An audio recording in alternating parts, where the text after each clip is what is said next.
হালের অন্যতম সেরা তারকাদের একজন বিরাট কোহলি, ভারতের ক্রিকেট ইতিহাসেও অন্যতম একজন টপ অর্ডার ব্যাটসম্যান।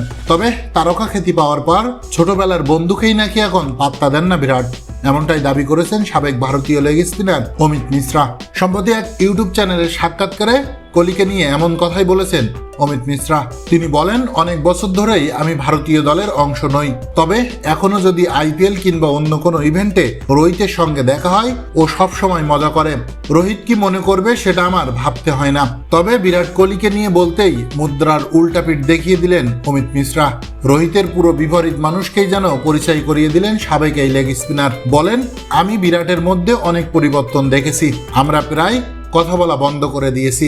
আপনার যখন খ্যাতি ও ক্ষমতা থাকে তখন অনেকেই মনে করে তার সঙ্গে নিশ্চয়ই কোনো উদ্দেশ্য নিয়ে কথা বলছে। অবশ্যই আমি কোনোদিনই এমনটাই করিনি। ওর বয়স যখন 12 থেকে 14 তখন থেকে ওকে চিনি। ওই সময় রাতে সামোসা লাগতো, প্রতি রাতে পিৎজা লাগতো। আমি যে চিকুকে চিনতাম তার সঙ্গে অধিনায়ক বিরাট কোহলির অনেক পার্থক্য আছে। কোহলি ব্যস্ত থাকে তাই ওকে বিরক্ত করি না।